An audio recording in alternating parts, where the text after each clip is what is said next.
So thank you for joining us today. I'm totally pleased that you've decided to spend part of this day with this spiritual community. And so welcome. I'm also totally pleased that we're going to be back in person together in about 6 weeks starting on June 12th. We'll also be live streaming thanks to a lot of hard work from a handful of dedicated CSLT folks. And I'm also grateful that I'm going to be able to take a sabbatical that should have happened in 2020 next month. I found 5 fabulous speakers for the next 5 Sundays, and I hope you'll plan to log in and see them, because each one, whether they're ordained ministers or amazing ministerial students, has a tremendous message to give to you, to offer to you. And I intend to return to this venue, our Sunday morning Zoom room, the first Sunday of June, refreshed and renewed. And then the next week, the first Sunday in person in 2.5 years, will be at the live theater workshop. And if you want to come to show up in person, that's fabulous. If you want to stay online, we will have the capacity to do that. And if you want to help, because it's always fun when we're doing something that we haven't done in a long time, if you want to help with that, please let a board member know. There's an awful lot that happens behind the scenes to make Sunday services seem as seamless as they do. So today, I'm going to be speaking about whether we're willing to change our stories or not. On one hand, as long as there aren't any pressures to change, then not changing our stories is comfortable, right? It's familiar, it's easy, we know how it works. It's no big deal. And we can get really lazy and complacent if we're not forced to change our minds. You know, like I do, there's something particularly wonderful about coming home from a trip to our own house and our own bed and our own stuff and our own way of doing things, right? That's that familiarity. And yet, what do we lose when we keep things the same? Sometimes a lot. And we also know that change happens whether we want it to or not. And by resisting change, we're not slowing it down. We're just making ourselves more uncomfortable and denying what's going on in our world. We've all seen other people do this, right? And it's harder to see in ourselves when we do it because we don't want to see it. Back in 1941, which is way before the Dark Ages, Isaac Asimov published a very long short story called Nightfall about an imaginary planet that had 6 suns. Because it had 6 suns, it didn't get dark. It just stayed light all the time, except once every 2,000 years, the alignment of the planets was such that there was a total eclipse and it got dark. And because people were unaccustomed to total darkness and they had no history with it, they had a mythology that when the stars appeared, they didn't even know what stars were really, but when the stars appeared, they would eat the souls of the humans.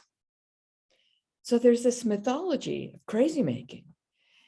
And every time, once every 2,000 years, the total eclipse happened, the people were so fearful and frantic for light, they burned their civilization to the ground. Most of the people died from fright. And the darkness only happened for a limited period of time, like 6 or 8 hours. But it was so unfamiliar and so frightening. The people blew it up. They destroyed it because they didn't know how to deal with that change. And a group of scientists, more rational people, right, figured out that the next eclipse was coming.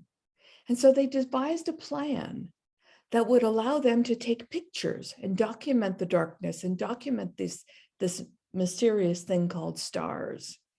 And maybe to allow the civilization to progress beyond the level they had achieved, because they'd have to recreate themselves from scratch every 2,000 years. And of course, it went sideways, and the scientists forgot to account for the fact that they too would be impacted by seeing all these stars for the first time ever. And everybody went crazy, and the predictable chaos happened and destruction happened, because the ability to adapt to change, the willingness to be open and available to change, doesn't happen easily for anybody. And that's where Isaac Asimov's story ends, with the destruction of civilization on this imaginary planet again. Mentally, in our minds, in our logic, we know that it doesn't have to be this way. But how willing are we to change our minds, to change the story we have about how life is for us? And I want to repeat the spiritual thought that Maria read earlier today and continue on from Ernest Holmes' Creative Mind and Success. In Maria's copy, it was on page 87. In my copy, it was on page 73. And part of that is publishers do things like that, with the exception of the 1938 Science of Mind and Living the Science of Mind, I think. Page numbers will change between printings and printers and typesetters. It's that perpetual nature of change thing again. But here's the reading, and it's really, really good. No matter what big things happen to us, we should still be expecting more and more. Even when we think we have at last arrived, right at the moment when it seems as though life has given us all we could stand. Right here, let it be but a beginning for still greater things. And I'm going to keep going where she stopped. No matter how large the picture you hold in mind, make it larger. The reason why so many people come to the point where they stop is they come to a point where they stop growing in their own minds. They come to a point where they can see no more, thinking that because they have done a really big thing, they should stop. We must watch ourselves, watch our thought for signs of inactivity. Nothing in the universe ever stops. Everything is built on a boundless basis, drawn from a limitless source, coming forth from an infinite sea of unmanifest life. We speak into this life and draw back from it everything we first think into it. Life is always limitless, and the only thing that limits us is our inability to conceive it mentally. And that's a huge idea, right? It's a great big thing. Do you believe it? Do you know it is true for you? I'm going to park that right there. But I want you to think about whether you honestly, truly believe that there can always be some greater yet to be that's possible when you open your mind to it. One of the tools that I use to get there is the work by Byron Katie. She encourages us to look at our limiting stories, the ones we tell ourselves about what happened to us in the past, and give ourselves another chance to reframe them, to look at them with new eyes. Her questions: is what you are saying true? Can you absolutely know that it's true? And then it starts getting difficult, right? How do you react? What happens when you believe that thought? And then the wicked question, the worst question of all, or the best question, depends on your point of view. Who would you be without that thought? For me, the whole thing usually collapses before I get to the wicked fourth question, which is the ultimate reframe.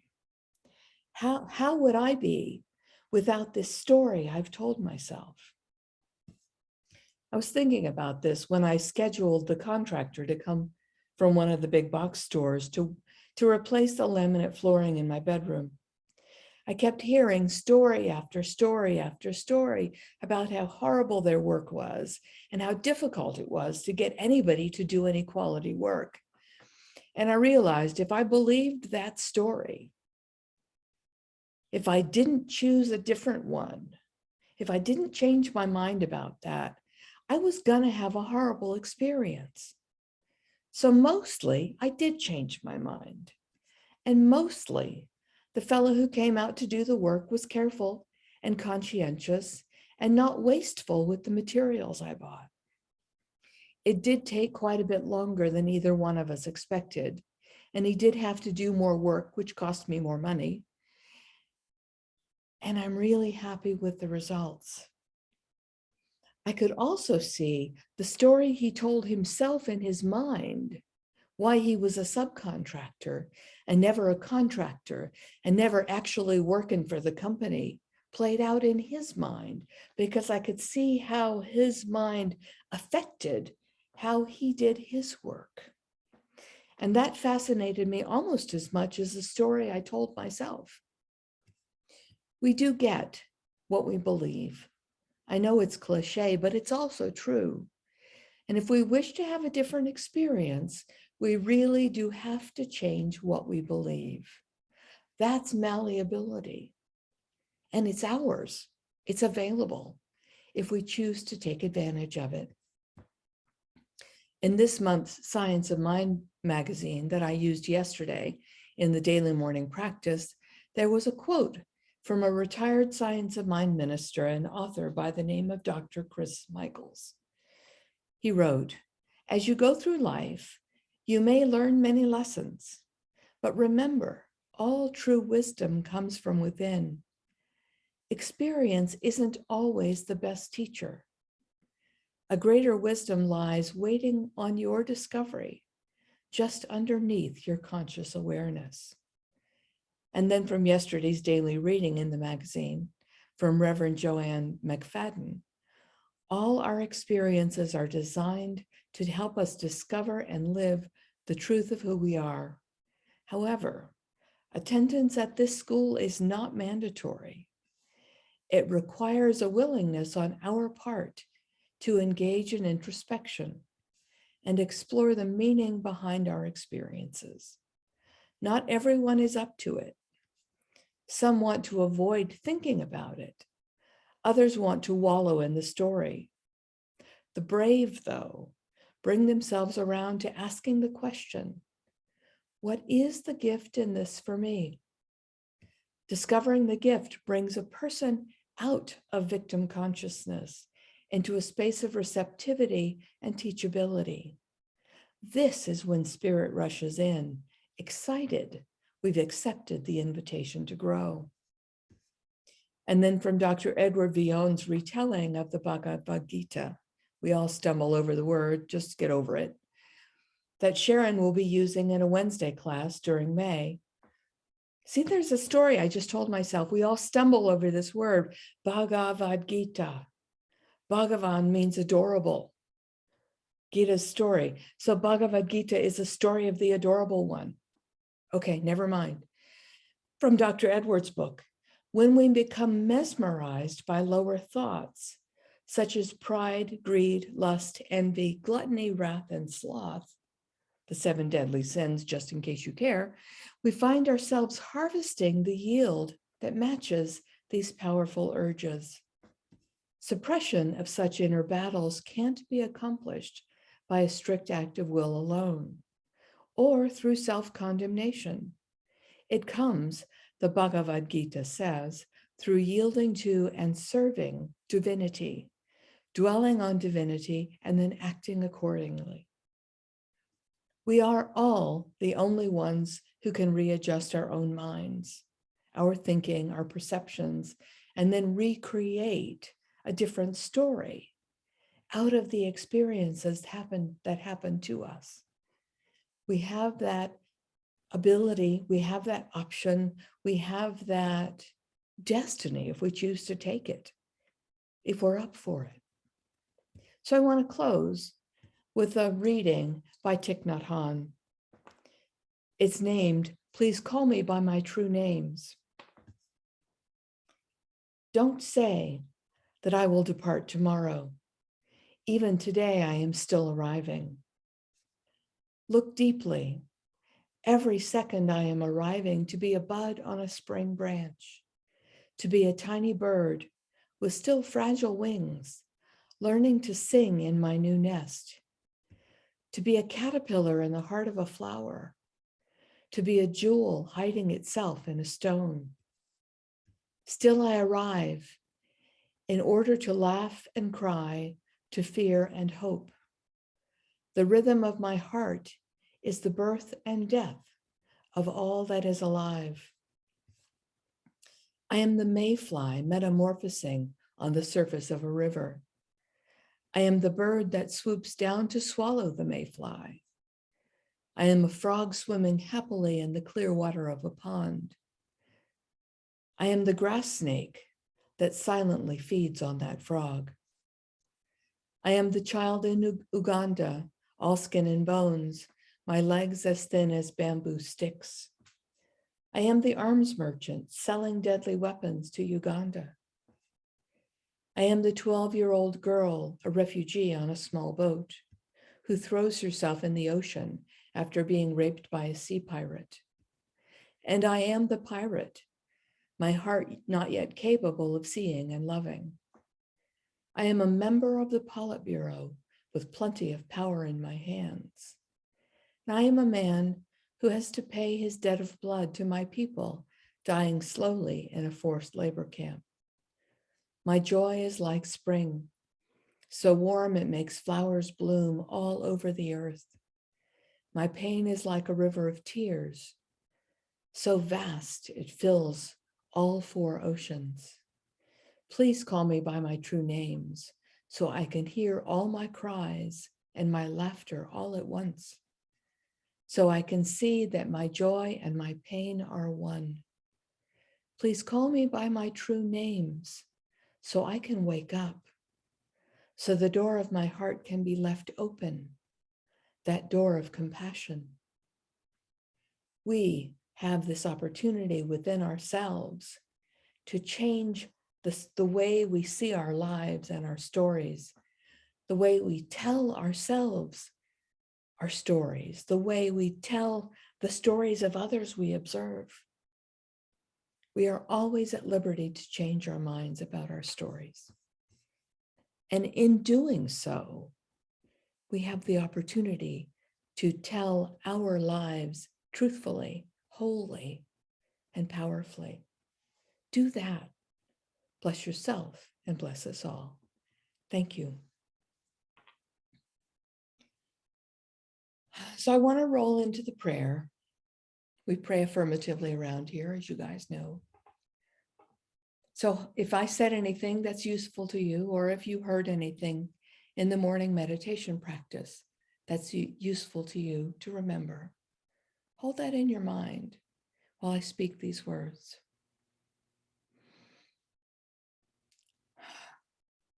Profound infinite life, living as me, living as each beloved here, living as all life, living as the polarity of goodness and what we call badness.